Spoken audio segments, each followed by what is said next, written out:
শেখ জুয়েল এখন বিধান মল্লিক।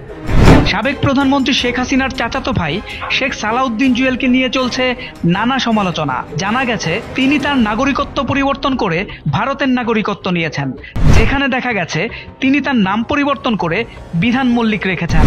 সামাজিক যোগাযোগ মাধ্যমে তার বাংলাদেশের জাতীয় পরিচয়পত্র ও ভারতের আধার কার্ডের ছবি ভাইরাল হয়েছে। তবে ভাইরাল হওয়া এই আধার কার্ডের তথ্য সঠিক কিনা তা নিশ্চিত হওয়া যায়নি। তবে নিশ্চিত না হওয়া গেলেও বিষয়টি তুলে ধরে অনেকেই ফেসবুকে পোস্ট দিচ্ছে, করছে নানা সমালোচনাও।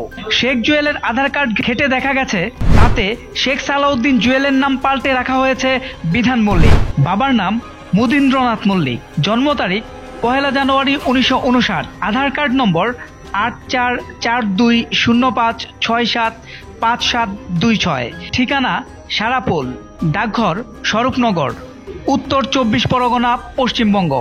এদিকে শেখ জুয়েলের বাংলাদেশি জাতীয় পরিচয়পত্র অনুযায়ী নাম হলো শেখ সালাউদ্দিন, পিতা শেখ আবু নাসের, মাতা রাজিয়া খাতুন, জন্ম তারিখ 1 জানুয়ারি 1967, পরিচয়পত্রের নম্বর 1926261909000033, ঠিকানা বাসা 363, গ্রাম বা রাস্তা শেরেবাংলা রোড, ডাকঘর সোনাডাঙ্গা 9100, সোনাডাঙ্গা, খুলনা। উল্লেখ্য, শেখ সালাউদ্দিন জুয়েল একজন ব্যবসায়ী। তিনি 30 ডিসেম্বর 2018 সালে অনুষ্ঠিত একাদশ জাতীয় সংসদ নির্বাচনে ও 2024 সালের দ্বাদশ জাতীয় সংসদ নির্বাচনে খুলনা 2 আসন থেকে সংসদ সদস্য নির্বাচিত হন। সোহেল মাহমুদ, দৈনিক নতুন সময়, ঢাকা।